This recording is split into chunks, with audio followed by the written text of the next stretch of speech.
hail to you, and welcome to Chuntcast episode 42. Yes, this is not live stream this time. I've double checked and made sure everything works just fine. No more stuff ups today, and I've probably jinxed everything today. Anyway, I'm king of this realm, Uncle Chunt. Welcome to the channel. Hope you're all being great, and great ones to you and yours. Before we get started, as always, and I hate doing it, so I appreciate your patience. YouTube just requires it these days. If you can if you can please consider subscribing, liking, and ringing that bell notification, that'd be great. It really helps out the channel and help this noise grow. And that great Sayer man, I left it on hold a bit more so you can see him. I've had a request to leave it there. That was a very great time indeed. Yes. Questions in the comments if you have any. Anyway, yes, back to me. So we've got a few things to talk about this week. It's been pretty quiet, but there's been a few things that interested me that I really wanted to get into. But off the top, there's a game in particular I want to talk about that I just finished with my lady. Yes, we finally finished it. Over 20 hours worth of game time. And it's a little old game called Nobody Saves the World. Now, I don't know if you've heard of that one. I never heard of it until she brought it up and wanted to play it. And I was like, all right, cool. What is it? I had no idea what it was until we got started. I had very low expectations, but man, it turned into something that we just couldn't put down. Entire weekends would just go.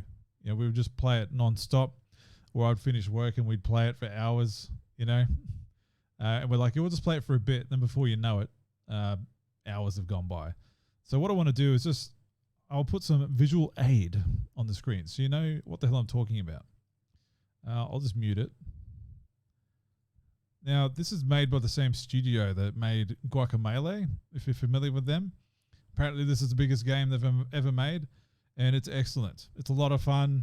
I thought it was just going to be just a random roguelike type experience, that I hate that term. But it's an adventure game. It's twisted. It's hilarious. The artwork is just, it's an acquired taste, but it's awesome. Like, it grows on you, and it's got so much character in it. I really enjoyed this game. And the progression system is great. You just saw a hint of it there. There's so many characters to unlock. But the cool thing is you're not tied to a particular character for the entire game. If you have a favorite character that you find and discover their signature move or whatever works with your playstyle, the more characters you unlock, you can then mix and match their abilities. You know, so you can customize your favorite. Like my favorite was the monk. And it takes ages to unlock that character, right? He's very high up in the progression tree for unlocking characters. But he was awesome. His moves really complemented my personal play style. But you will be forced to adjust your methods throughout the game. You'll have to use particular abilities to get out of certain situations. Certain buffs that you need to defeat particular villains or baddies in the world and bosses. But man, it's a lot of fun. The world is massive. It's a massive map that you have to go around, but you get around it relatively quick at a quick pace, and there's fast travel points and everything like that. It's so much. I couldn't imagine playing this on my own. For me, this was a very much a better experience playing it with my partner. Sarah and I had a really, really great time with that game. So highly recommended it. I just want to put it at the top of the show. Play it by yourself. It's on Game Pass. So my barrier for entry was the best for this kind of game that was unknown. And that's just the beauty of Game Pass altogether. So yeah, just want to get out of the way. Let me know if you played it, by the way. This has been out on other systems like Steam, and I'm pretty sure it's on PlayStation as well. I can't be too sure about that. Don't quote me. But I think the trailer itself showed what it was on. I think it's a guaranteed Xbox Game Pass, Xbox One, and Steam. If it's not on anything else, don't give me crap for it. I'm not the developer, but anyway, I'm just passing on a good recommendation for a game to play if you haven't played something for a while. Cool. Well, we'll move on to the first segment as always, which is Ask Chunt. And we've got a bit of a different type of question today. It's a bit of a callback and a throwback and whatever else you want to call it. So let's just get right into it, shall we? Let's press the right button here. Okay, so today's Ask Chunt comes from Hayden. Yes. Hayden. He goes by Old Mate Douglas on Instagram and his other socials. I've known him for years. We go way back in the Rockhampton days. Throughout the school friends, high school friends that you'll interact with, and when you're in a band, you mingle with very eclectic range of characters. So he's definitely one of them, but he's super talented. Like I'm probably going to go a bit further with this question, or at least my answer, than he might even be expecting. But he's a very talented man, and I think he's an untapped resource in the Australian entertainment industry. So his question comes to me saying, remember the time our drummer broke his leg and you borrowed a drum kit and learned all our songs in a week? So yes, I very much do remember that time, and I remember shitting my pants. So not literally. I'll just stop right there. That was good. That was through a time where you're playing in local bands around Rockhampton. You become a relative big fish in a small pond, I like to say, in the scene at least. The band scene where the street that's got all the pubs in it, the one street in Rockhampton that has all the main pubs and clubs, and you do a rotation around there in the different pubs and whatnot, playing shows, and some people end up playing in more bands than one. But yeah, I filled in on drums in a number of bands. I say a number, but it's like two bands, and even my own band at one point. But yes, there was a time when this did occur. So for those who are unaware of who Hayden and Enlightened by Darkness are, so if you're from the Central Queensland region, and even like Brisbane, some even abroad would probably still remember this band very fondly. I'll just bring up a clip on YouTube that I've uploaded to my YouTube channel. I'll just put it as a backing clip just to give you some context. So this is at the Rockhampton Music Bowl. This is Rockfest 2008. This is not the show that I played, but it was after. This was their last show. My mistake. It was before this at some point. So just to give you the time frame of when this question harkens back to. So yes, the drummer, Brett Glover, is an absolute machine. He's very technical, very precise drummer. And they're known for their like death metal type inspiration. Like he's probably going to cringe at the way I'm going to be describing their music, but it's like melodic death metal. He takes inspiration from like Halford, and all that kind of stuff for his vocal work, but he does it so well. And the rest of them are also very excellent at what they do. And they got far, very deservedly, and they should have. I always say, and I've said it for years, that Rockhampton has had a very strong source of good independent music, good to great. There are some absolute stinkers, granted, they're everywhere, but I was very surprised with the amount of quality music that came out of Rockhampton in Central Queensland during my time living there, and I was blessed to be a part of that. And I also would consider me to be a part of that because I'm proud of my achievement in that scene as well. Those of you who know me know what I'm talking about. But Enlightened by Darkness, I think they're one of the most wasted potentials in Australian music ever to have been lost. I don't know what it was. They did everything they could, and like I know Hayden was a major driving force behind that. And this isn't anything to do with why and how I got to playing drums for them for a gig, but I just want to give you context of who this band is, and maybe put some eyes on them for you. They're not together anymore, but their music lives on, as they say. And you can find their music online. I'm not sure who runs that stuff. Maybe it's on Spotify somewhere. You can still find it on YouTube. I just did a search on Enlightened by Darkness and I found some re-uploads from people. So that's good. But they're really good. I've still got their music on my computer. I still have my copies of their CDs because my brother was playing bass in this band as well. So how did this all get to me playing for them for a gig, and why did it take a week? So yeah, Brett had an accident. I won't go into it. It's obviously personal. But yeah, so he ended up breaking his leg and was unable to play a show. And I had been playing drums for years throughout high school and other bands, and just casually on my own. And I was known for being quite a good drummer, right? A reliable, good, capable drummer. So logically, being Alexander's brother, he's the bass player, as I mentioned. They came to me and asked if it would be cool And I was like, sure, yeah, like this is not my kind of metal that I play. Like it's totally out of my wheelhouse as far as the play style that I was, getting well apt in or being capable of playing, right? So I had a very, very quick crash course on a different genre and like getting my feel for it and learning, getting my body learnt into how to play it. But I think I did very well in the short amount of time that I was given. If I wasn't confident in being able to do it, I would have said so. But like always in many places in my life, I will say yes and figure it out later and hope for the best. And that's what happened. I came through, and I'm not going to talk myself up too much, but I came through with it. Very minimal mistakes, or if I did make a mistake, I covered it up. I didn't play everything exact as to how Brett was able to do it, just because we're two different drummers, two different feels, and that's just how it's going to be. Even had some comments after the gig saying, "Oh, it's interesting to see how how Enlightened by Darkness, or EBD, as some people would say, how EBD sounds with a different drummer behind, pushing the music, right?" And that was a cool comment because they enjoyed it. I played as close as possible, but my feel is different to Brett's, and that's just how it is. And it's like that for any musician. You can't just be the same. Even if you're just playing covers or playing the same music, the way you play it's always going to be different unless you're just really precise on learning how to play it exactly like that individual. But anyway, but yeah, these guys are great. Like I said before, one of the biggest waste of potentials that Australia's lost in just in the entertainment industry. I think they would have gone far. Like the potential was there. The music was great. It's catchy and memorable and technical, and there's melodies in there, and the musicianship between them was great.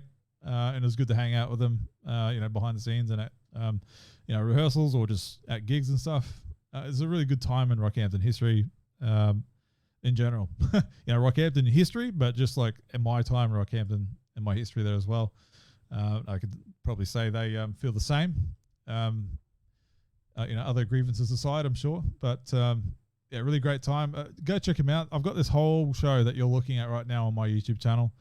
You can see the name of it, Enlightened by Darkness Rockfest 2008. So go check it out. I mean, I filmed it with a fucking ancient camera, right? So don't be expecting amazing audio, but it's still very watchable. And we used to watch it quite often. So dig in. You'll find it on my channel and enjoy. And it's one of my gigs at the Rockfest on my channel as well. Black Sun Oblivion. Yeah, shameless plug. But yeah, so more about Hayden. This is the part that I think he's not going to expect me to throw in here, but I mentioned Hayden at the top of the show. He's one of the, I consider to be a very wasted asset in Australian entertainment. He's a super talented guy, right? And he has his Instagram going, Old Mate Douglas. He's now a comedian, rapper. And he's very good at it. I laugh with the most respect because he's just talented, and just to be able to go from like metal and what he did with that band, vocally, like pulling off half-roods and pulling off the like most guttural growls you've ever heard, and then he reinvents himself into a comedian and rapper, and he's exceedingly good at it, And I'm not just saying that to give him an old tug. I actually generally say that, and I've told him so in DMs as well, just with our talkings over things and everything. He knows that, and I've told him so. And I wouldn't say that if I didn't believe it. But go check out his Instagram. He's on TikTok as well. Very funny guy. He's currently situated in Cairns, I believe, and doing the circuit there. But he's been a comedian for a while and building up his craft. Just to show you a small clip that he's got up here on his channel here. I don't know if this will come through, but we'll give it a whirl. Unmute.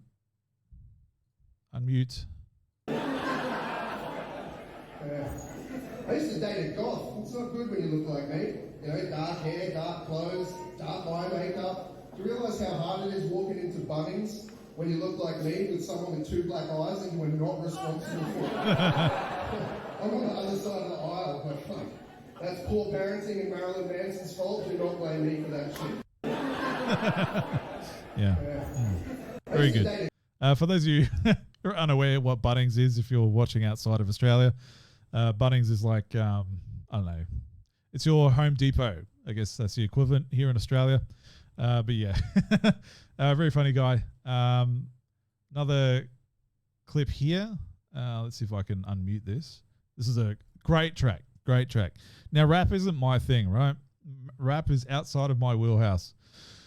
But he's got his own spin on it, and I do think it's quite unique and enjoyable. So let's make sure the last video. It's off. It's not good when you look like. Yeah, make sure the last ones. I might just close that tab out. My dad had sex with Miley Cyrus. So bear with me. Now this song, it's quite funny. I'll let it speak for itself. Go watch the whole thing. He's on Spotify, and he uploads it to like wherever music is found, like Spotify. And I think he's got this whole clip on his YouTube, and he's got other songs of his on YouTube as well. Highly recommended. The production, I'm surprised. Like he's just his own independent. He's pushing it himself, and the quality is great. So check it out. My dad had sex with Miley Cyrus and Pamela Anderson prior to all that hepatitis, long preceding this coronavirus. Dad knocked out Noel Gallagher, co-starred in the second Predator, played guitar for Metallica, but only on the good albums. My daddy was in Metallica, but only for the good albums, yeah. My daddy was in Metallica, but only for the good albums, yeah. Compare that resume to my stepdad, Jeff. He's a mathematician or some shit, the man's half deaf. Yeah, he bought me my first car and he loves me to death. But look, I really, really need to stress, he's not even my real dad. Jeff's the type of guy who... My dad had sex with Miley Cyrus and Pamela Anderson. It's awesome, man. I'm not surprised. You know, he's very good at writing his licks and like getting those catches in there. And check it out. He's an untapped talent. There's one more clip I want to show you that got around and got some traffic a year or so ago when he put this out, and it's a really good one. I also recommend you tracking this one down. It's the full clip is on YouTube on his channel, and this will be on Spotify and wherever music is streamed as well. Cool. Let's check it out. It's just a minute long. Here we are.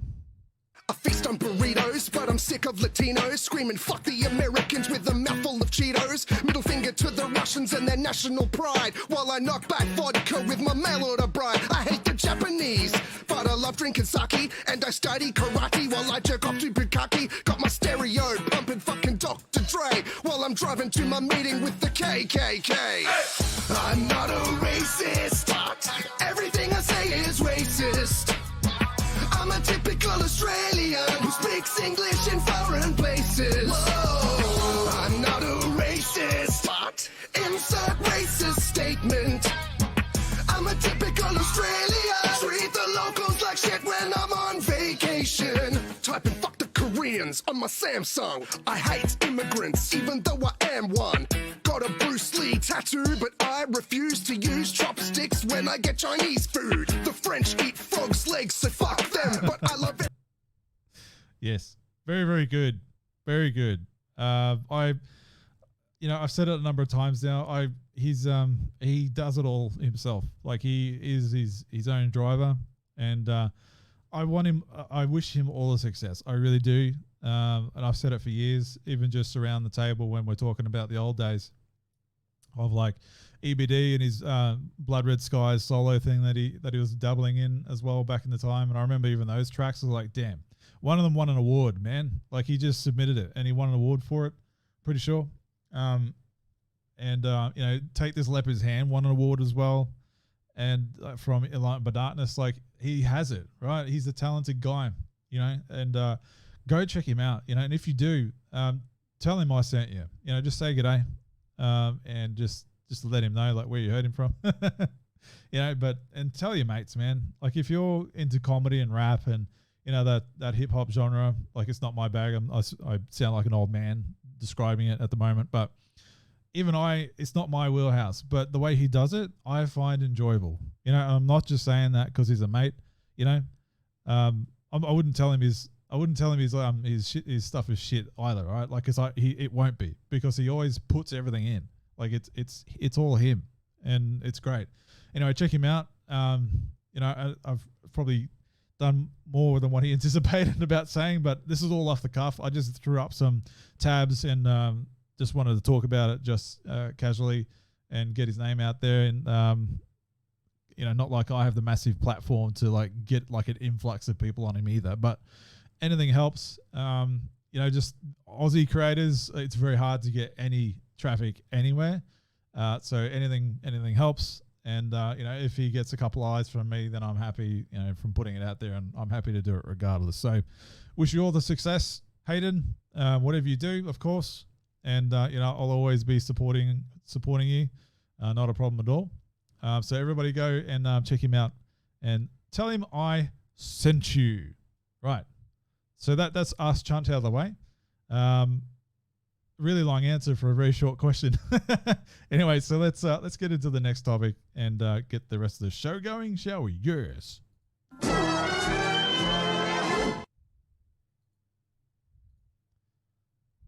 Oh man, see if I can get the graphic back up. Yeah.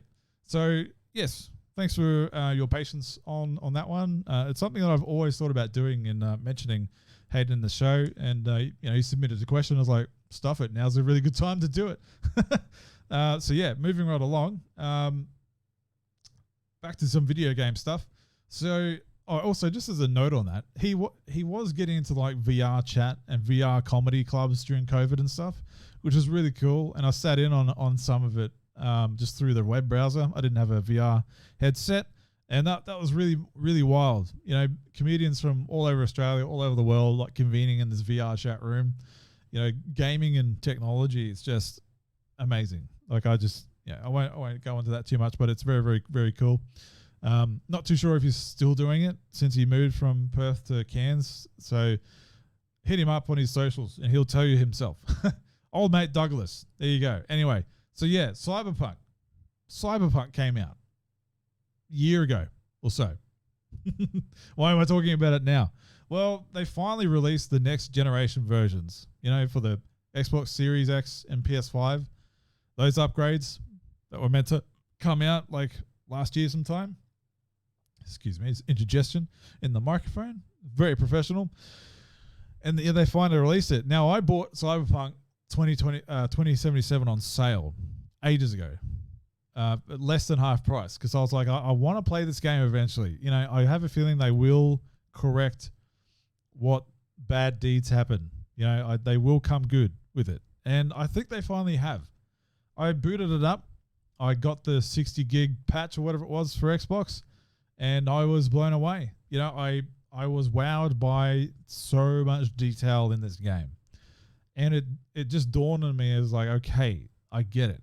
I get how this could have been such an ordeal and a beast to have put together, and why they really should have just fronted up and said, we need another year after they've already delayed it for a year. I think they the people at the top really could have done a better job at handling this. This wasn't CD Projekt Red, like the developers of the game or the people that actually made the game decision to release it in the way it was. It was the other people that were more concerned about the money. It's a lot more nuanced than that. I'm really glossing over it, so don't rage at me. But that if you've heard of this game, you're in the gaming space, you would have seen all the negative backlash that occurred with this game, and why so many people were raging online about it, and why Sony PlayStation's online network removed it from sale until it was fixed. It was a big deal, and I won't rehash over it. But just so you're aware, if you are unaware of how bad this is and why I'm talking about it now. So I finally picked it up, I finally installed it again since purchasing it months ago. All right, and I made my dude. Now, I would love to look like that, or at least, he's a slender man. Not that I want to be slender, but he's in good nick. I don't want technology in my face, but I made me as close as I could. That's the longest beard. That is the longest beard that you can get in the game. You can't get any of the beard beads in there. I don't quite have the same mustache, but seriously, it's as close as I could get to. I always want to make me in the game. I always do. Some people give me shit about doing that, but why wouldn't you? You've got an opportunity, to live a power fantasy. And that's exactly what I was going for. Maybe if I lost another 20 kilos, I've already lost 25. If I lose another 20, maybe I'll look like this dude. But Yeah, that's cool. I went for a corpo. The corporate side of things, like you've got three places that you can start, out in the desert somewhere or in the streets, like living on the streets, or you can start as a corpo or as a corporate slave, so to speak. And I chose a corporate slave, and this is the car that you turn up with when you start the game. And I'm just in starting gear. This is barely like a few hours into the game, but yeah, photo mode is a lot of fun. The photo mode in this game is great. I love it. I don't really go for photo mode too often in games, but this one's great. Spider-Man PS4 has another great, excellent standard for photo mode. But anyway, moving right along. But yeah, so I'm really enjoying this. I had my eye on making a corpo ever since they announced the 3 different ways that you could start this game. And I stuck to it. I've seen how other characters can start out and where they go to just from all the coverage that came out for this game. And I still wanted to be a corpo. I think it's more me. Like, I do work in a corporate environment, in my day job. And there's an option here for me to kind of live out some kind of fantasy, working within that industry and, maybe doing some of the things that might eventuate in this game. I don't know. But it's relatable. That's what I'll say. That's the safest thing to say, Christopher. Yes. But yeah, so I got some clips as well I downloaded from Xbox, just as a example. Like I'm playing in the ray tracing mode. So all the lighting effects are great. Like, it's only 30 frames a second, but it's fine. It has a very cinematic feel to it. Like, I've got all the bells and whistles turned on my Series X, like the motion blur and the lighting and the ray tracing and the the flavin and all that kind of stuff. Have it all on. There is a performance mode that can give you a 60 frames per second experience, but I want to be having the best visuals possible. I don't mind in sacrificing some frames for this game. It's not. It's a character game, right? It's an RPG. It's not like super fast paced action. Even in the shootouts I've been in, it's been fine. I haven't needed that smooth of a motion. Like it plays very well. I mean, I'm playing on easy mode. Saying that, I don't care. I have no problem playing in easy mode. I just want to experience the game and the story. And so far, man, I'm really enjoying it. It was worth the $40 Australian that I paid, and I'm very much wowed by this game and how technically impressive it is. Just down to the fine details. It's been so long since I've seen a game with such attention to details and whatnot. I very much recommend playing this game. Picking it up on sale. In America, there's some places that you've been able to pick it up for like $10. So you'll be able to find a good deal somewhere in Australia, guaranteed, before they start pumping up the prices once word gets around that the game actually works.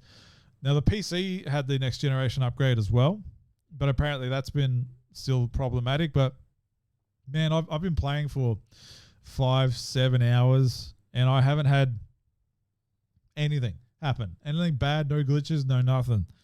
So from my point of view, I mean, 7 hours in, I think it's safe to say that this game actually works now. Go do it.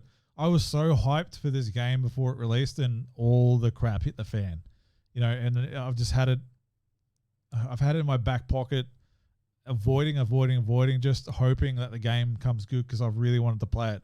I own The Witcher 3, and I couldn't get into it. It just wasn't my thing. Like the medieval fantasy thing, it's not my bag. I know it's an awesome game. Everybody says it's awesome. I know. But I think it's just too much, too boring. Whereas I'm more sci-fi, cyberpunk. Like I really enjoy that kind of side of things. And yeah, this is a bit obtuse for me. Like the RPG mechanics and the systems within it. It's probably very much more simplified than Cyberpunk, the actual tabletop game is, or the book game is. But even for me, it's still like there's so much here to consider. Where do I allocate my points? And there's crafting, and there's results for choices that you make during the game that aren't the same for someone else. Just judging about the conversation trees, and it's a lot in there. And I find myself just sitting there going, what do I actually want to say here? I'm engrossed in this game. Regardless of all the stuff that's in my head from the history of this game, it's slowly dissipating, and I'm enjoying the experience. Very much, give it a go. Very much. They have on offer a 5-hour trial. You know, you can play the game as like essentially a demo for 5 hours, just so you get a feel for it, see if it actually works. And I think that's very much. I think that they really had to do that just to win over some kind of show of confidence in the game. Just to say, look, we've updated this game now. Here's a 5-hour demo that you can get. You can sit down for an afternoon and get the experience as to what it is, and then you can make a choice whether you want to continue or not and put down the money. I mean, that is a show of confidence. Whether it'll pay off or not, who knows? I mean, I already paid major fees, so have like millions of other people. So this is just like a new lick of paint and a lot of improvements in content. Apparently, this has a very extensive list of content additions that the vanilla version of the game that released doesn't even have. So now is a good time. If you can pick it up on sale, I know the cheapest it was last week, it was like $38 in Australian on PlayStation.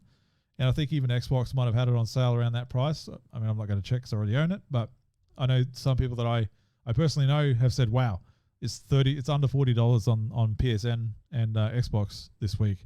You know, that was on the lead up to the release for this next gen upgrade. So way to capitalize on it, on any positive goodwill. Again, I'm not going to villainize the company or the actual people that made the game. I mean, they didn't ask for all this to happen. You know, they were pushed to force this game out the door in an unsatisfactory state. And the people at the top are going to pay for it, and they still are. So I wish all the developers that worked on this, again, the same success that I'd wish anybody, and hopefully they get what's paid. You know, I really do. I mean, they've gone through a lot. I would not blame people that work at that studio to move on, just because of how poorly managed it is. But if this is their swan song for the people that worked at that studio to move on and go, yep, we shipped this game and we finally corrected the ship. I'm out of here. I'm going to go to another studio that'll look after us. I would not blame you at all. I also wouldn't be too fussed if this didn't get any more content. You know, it seems like it's already got a lot more in it, and I haven't even experienced a lot of it. I mean, I've just started the game, so it's fine. Like, we don't need to drag the stuff out. But if I do end up enjoying it, I might change my tune later on when I finish the game. I might want more. There is an anime coming out on Netflix as well, which I'm very excited to see how that is. The Cyberpunk stuff is great. Like, when you're starting the corpo, there's a particular sequence that is just so out of Blade Runner, it's not funny. I'm not going to spoil it, but you're going from point A to point B in a very fancy vehicle, and you're looking out the window, and it's so Blade Runner, and I'm like, yes, I am in. Thank you very much. Yes, take me on this journey. For those of you who are interested as to where I'm up to, I literally just have been confronted by Johnny Silverhand. You know, I'll say that much. Like, I'm in the room and he's having a go at me. That's all I'll say. So no spoilers for that for you, and I'm not going to say anything. I hope I don't get any from you in the comments, but that's where I'm at if you're interested. Yes. So Cyberpunk 2077, hell yeah. I want to be playing it right now, you know. I stopped playing it at the moment because I want to go back and finish Zelda Skyward Sword. I need to finish that before I lose myself into Cyberpunk. I already put Cyberpunk ahead of Assassin's Creed Valhalla. Like I said last week that I was going to get into it. So I'll get through Cyberpunk, and then seriously next it has to be Assassin's Creed Valhalla. I've been putting that off long enough, and it's me. Like, it's my Assassin's Creed that I've been looking forward to for so long, and I've just been putting it off because of a backlog and, you know, playing co-op and multiplayer games with my lady. So yes, Uncle Chunt, you will play it. You will get to Assassin's Creed Valhalla. Yes, get to Valhalla. Anyway, next topic before I start losing my brains. Yes.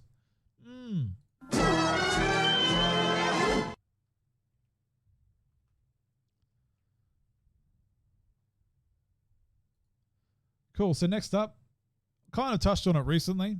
It's Sonic the Hedgehog 2 movie news. Now, I'm not going to rehash the trailers that I discussed.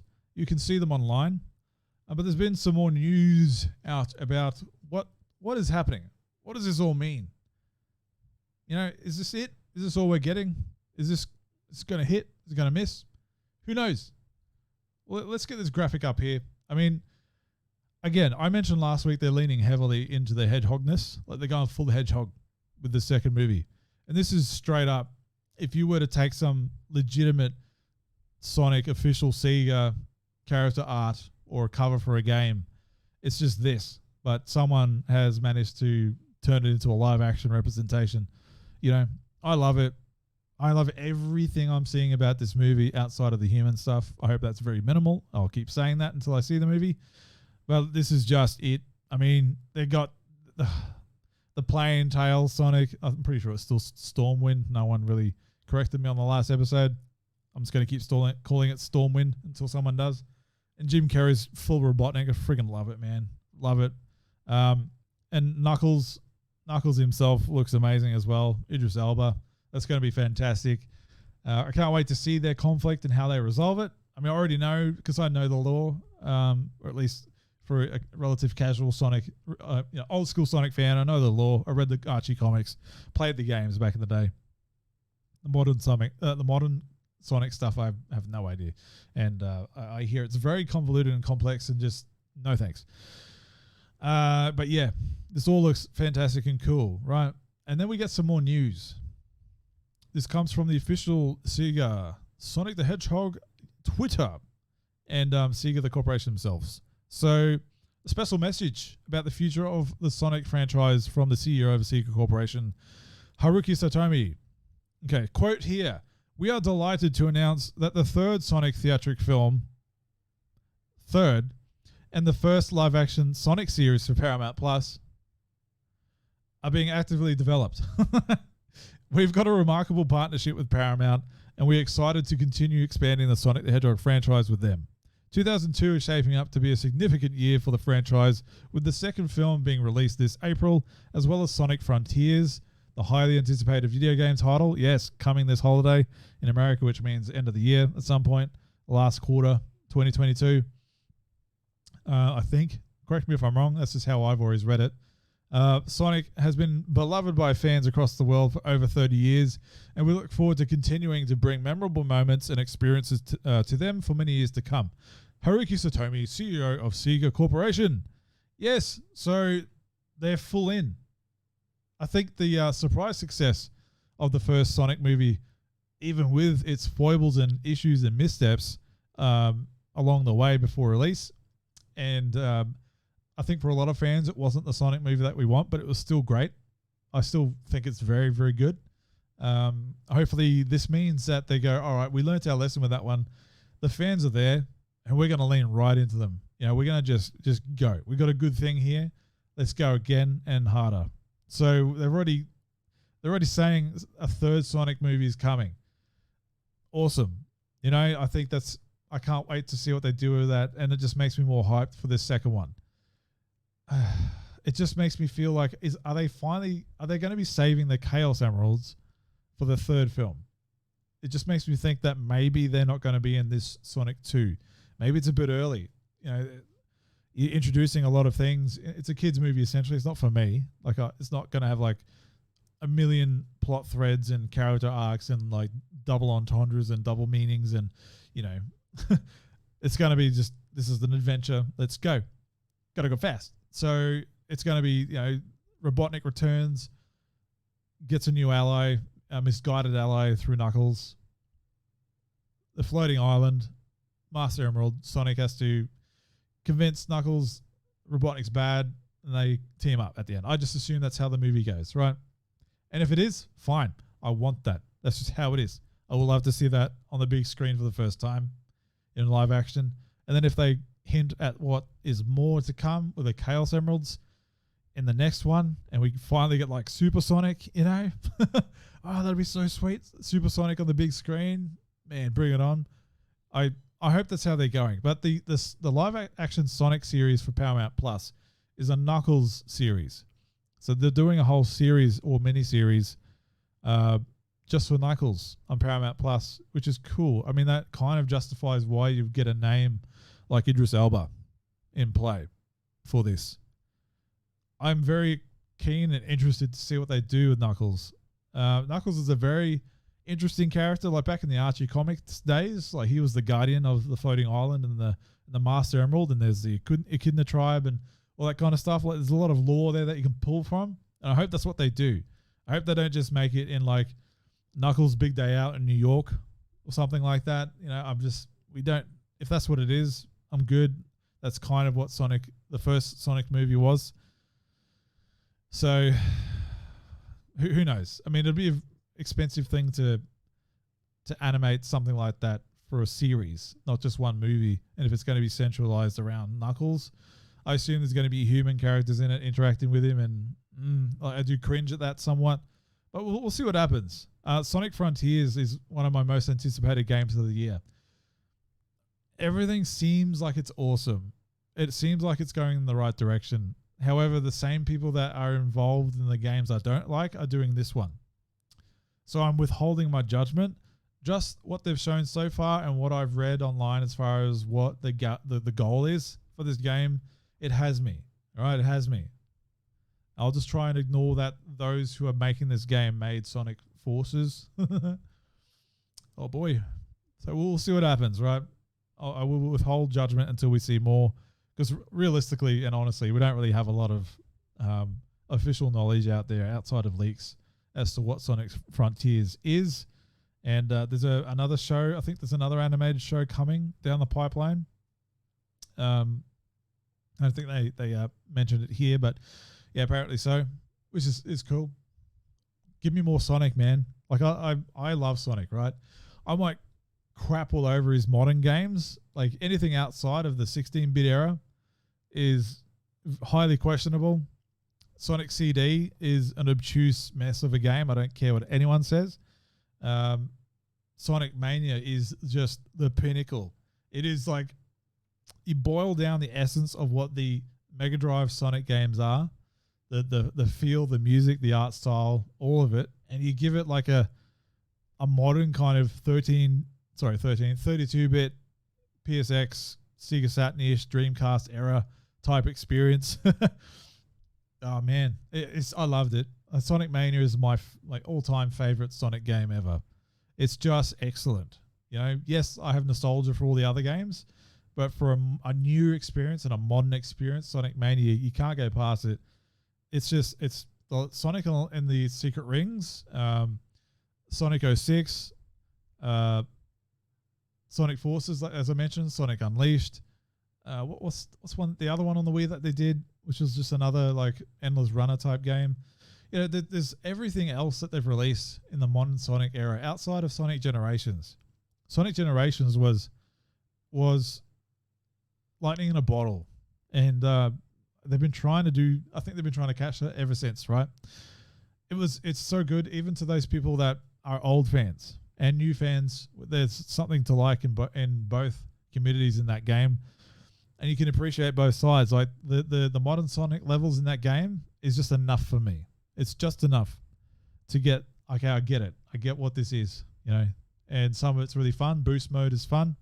It can be very exhilarating going at supersonic speeds. Sonic Colors is the other one. I really liked Sonic Colors. Still, it has its problems, but I'm glad I picked that up on Xbox when they re-released it. I had a really good time with that game. Still had the Sonic team jank in it. That's the one thing that bothers me a lot about these modern Sonic games. Sonic team is just, I know they have potential, you know, but I think because they've been pumping out Sonic games constantly for years, like the better part of a decade, 15 years maybe. Like Sonic Adventure 1 and 2 are full of jank, and fans love those games. And I understand why, but there's no denying that they just aren't, they're not polished.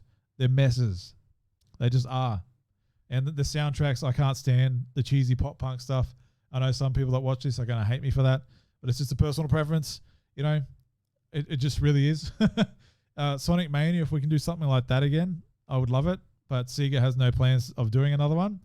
But the music in that game is excellent. That's what I want the modern Sonic games to have, just something like that. You know, the operatic stuff like Mario, the modern Mario games, it's all like operatic stuff. You know, it's the music in the game sound bigger and more complicated, but it's still on brand. That's what I want. I want Sonic to have that. Get rid of the cheesy pop punk stuff. It's not good. It feels cheap and cheesy. You want Sonic to have some. It's Sonic the Hedgehog. He's an icon. Treat him as one. That's all I'm saying. Anyway, I've ranted on long enough about Sonic the Hedgehog and what's happening to him and how I feel about it. Anyway, we'll throw in one of those Chaos Emerald found thingy, and hopefully it's not one of these. Yes, we'll see what happens from there. Well, look, just wrapping up that topic, we've got one more that I kind of really want to just briefly touch on before we wrap up the show. And this goes back to 2013, I think. Yes.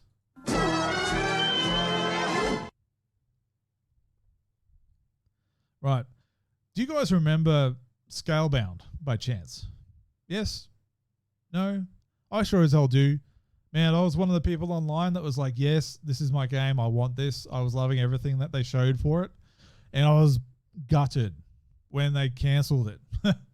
Because they just couldn't agree or just couldn't get it over the line or just couldn't. Something to do with the development of the game just wasn't working around. And Xbox at the time was all over the shop. And I think there's some issues at Platinum Games that was going on at the time. And, I think the working relationship there is a bit problematic. Yet they put out a positive front. Anyway, so Windows Central came out with an article informing that Hideki Kamiya at Platinum Games is totally serious about reviving Scalebound. And he mentioned it himself in a quote, and it went around social media. I just picked Windows Central because it's the best read article that I found for it. For those of you who are unaware of what Scalebound is, what you need to know, good, they summed it up for us here. It was an Xbox exclusive RPG. Scalebound was cancelled in 2017 after numerous complications in development between Studio Platinum Games and Microsoft. Recently, Scalebound began making headlines after Platinum Games president and vice president expressed interest in reviving the title. On Tuesday, this was last week at some point, Vice President Hideki Kamiya clarified that he's totally serious and would love to bring it back. Kamiya declined to confirm or to deny if Platinum Games is actively discussing revisiting Scalebound with Microsoft. All right, so yeah, I think this is one of the games that were coming out that is just such a missed opportunity. It had such character and such potential. Like, you play as your dude, you can customize your dude, and you've got a number of dragons that you control them and ride, and you're going through levels like in an RPG type experience, and you're leveling up each other, and you're commanding your dragon to do things as you're fighting other bad guys. Like, it was very, very conceptually cool and had multiplayer co-op and other type experiences within. Now, I might just scroll through some of this documentation here, just at the end how they wrap it up.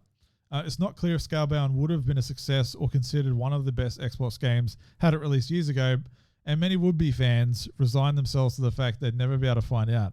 Platinum Games has made it clear it's interested in finishing what it started, but there's still no reason to believe anything is in the works at the moment or ever will be. Now, Phil Spencer has mentioned this game over the years and how he's lamented how it didn't come together, because I think it would have been a great major title for Xbox at the time. It was a co-op game, action-based adventure game. You're battling monsters. Like, Monster Hunter is an absolute monster of a game, pardon the pun, but it could have been Xbox's Monster Hunter type experience, and I think they need something like that. I'm uncertain on who owns the IP. It's still, I think Platinum Games owns the IP for it, and Xbox were publishing it. And I think that's the discourse that I've seen online and how I saw it all those years ago as to why Xbox just hasn't put it out. I think they would have just published it, and is why they pulled their funding for it. And it was going over budget, and Platinum Games just weren't meeting deadlines, and it was just getting messy. And I think it was just around that time where Xbox One was all over the shop and didn't know what it was doing, and management changes, and marketing was changing, people in power were changing, and it was just during that time period where Xbox just cleaned house a bit, and just they got rid of what wasn't working and what wasn't coming together, and just grabbed onto what was and moved forward, you know, and that's where we're at now. I think if they did bring it back, I think it's an excellent time to do it. Platinum Games is in some trouble. They haven't had a hit in a while. They keep pumping out games that are like, they're either licensed games. Like if you look at Transformers Devastation or the Teenage Mutant Ninja Turtles game that came out, Bayonetta 3 has been in development hell for years. And the other games that they make, they're not wildly praised or widely accepted or popular. And even the new title coming out, I can't even remember what it is, but it looks rough. It looks it's Final Fantasy-esque or Dark Souls-esque type aesthetics, but it looks rough. And I don't know if that was just very early development footage that they released. I think it was at E3 or Game Awards last year when they were pumping out some trailers and everybody was like, oh, yikes. The game looks really rough. So who knows? I do think they're in a bit of trouble though. You know, they can't just break off and start a new studio because they don't own, if they did, they don't own their IP, right? So I think this is it's one of those situations where they're like, we need something, you know, we need money. Yeah, we're going contract for contract here. Hey, Xbox, you've been buying up studios like in the billions of dollars worth. How about throwing us some budget to finish this game, you know, or revisit it and start from scratch or pick up the pieces and, you know, make it look prettier. You know, maybe lend them like an engine that you own, you know, from like id Software or, you know, Machine Games to get them on board, trying to get them across the line, even though it's totally out their wheelhouse, but they're masters of what they do. Even like your other in-house studios that are proficient in the Unreal 5 engine that have been studying that and getting in the grain of that for the last number of years. I don't know if that's possible. Who knows? But Scalebound. Go check out some of the trailers that came out around 2013, 2014. You know, go check them out. The gameplay stuff, I was all in. Like the protagonist that you're playing, it was a bit insufferable, but it's your typical Japanese protagonist attitude, you know, old clothing and stylistic stuff, you know, but he looked cool. The headphones that he's got, I wanted them. Apparently that was going to be a pre-order limited edition bonus that you could pick up. I was going to do that. I was like, yeah, give me this game. Give me it. So let's see what happens. I'm probably barking up a tree that's never going to happen here, but I got Zack Snyder's Justice League I got, right? That was the impossible, and it got made. It happened. So every time something like this happens, I'm like, well, there's always a chance. There always is. And I hope this is one of those things that happens. Well, we're coming up to the hour mark here. So I just want to touch on that just briefly, and we'll start wrapping up the show. Shall we? Yes.